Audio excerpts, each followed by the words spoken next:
Hey everyone, Corey Whalen, managing partner, Bridgemark Strategies, firm that's helped thousands of financial advisors objectively explore the broker-dealer and RIA marketplace and help them find the firm with the right combination of feel, fit, and financials for them and their business. Typically, when I'm working with an advisor that's considering breaking away and launching an independent practice, one of the initial questions that they ask is, Corey, what is my true net payout going to be? I know it's not going to be 90%. I know there's a lot more expenses that come into that.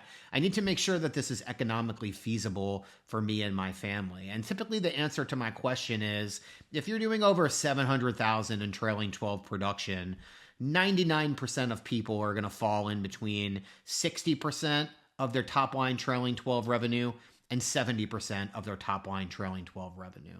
And 10% is a pretty decent gap from firm to firm and situation to situation. So I figured I would just talk about some of the main drivers and costs of independence and what makes something fall in between that 60 and 70%. So the first is just the actual payout of your independent broker dealer. Typically inside of independent broker dealers, the payout is going to range anywhere from 88% of your top line trailing 12 revenue to 95% of your trailing 12 revenue. So right off of the beginning, they're taking that off of the top to be affiliated with the firm. After that, there are certain fixed costs that typically add up to somewhere around $10,000 per year per advisor that's on your team to also use some of the tools and resources inside of the organization. So these are marketing fees, FINRA and SIPC fees, affiliation fees, errors and omissions insurance. Typically those total to close to $10,000 to $12,000 per year on the absolute high end. And then from there, if you do a significant amount of fee-based business, there's something called administrative fees on your fee-based business. So basically, all of these independent firms are going to charge you a certain amount of basis points on your fee-based assets to have access to their fee-based platforms. And that's going to range anywhere from 3 basis points of your fee-based assets under management to even 25 basis points of your assets under management. So depending on which firm that you affiliate with, if you do a lot of fee-based business, this could definitely be one of the biggest impacts of your bottom line payout. The fourth one is ticket charges. When you do a lot of fee-based business or you're making a lot of trades, whether it's in brokerage or a fee-based platform, whether you're trading a mutual fund, an ETF, individual securities, whatever it is, there's going to be a cost for both trading and buying a new security. Some firms add that cost into their administrative fee. Some firms do it more on an a la carte basis. So that's just something to stay really aware of during the due diligence process.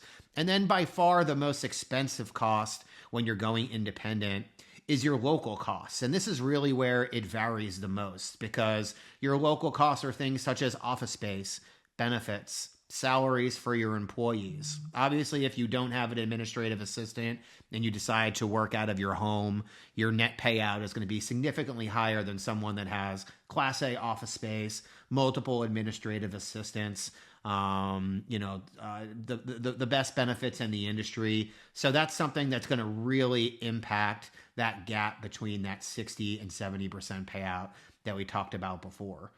Financials are only a really small part of this overall process when you're exploring. One big tip that I give everyone when we first start having conversation is don't focus about payout in the beginning.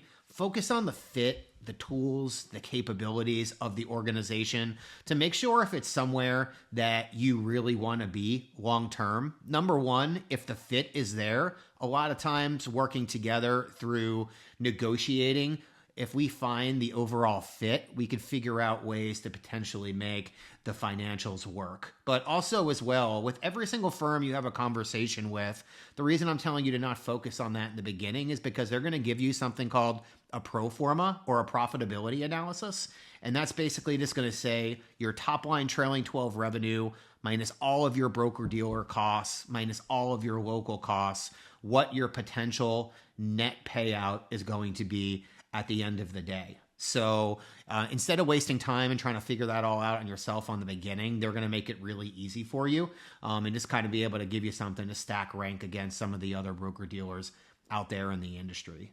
Anyway, I hope this was really educational. I get this question a lot, so I figured I would answer it on here today. If you're going through this process alone right now, please reach out. We've done this thousands of times.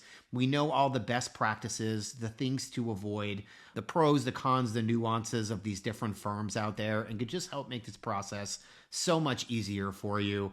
Thank you for listening. And if you want to reach out to me, my contact information is all over my YouTube channel, my podcast, and my website, CoreyWhalen.com. Thank you so much. And I really hope you have a great day.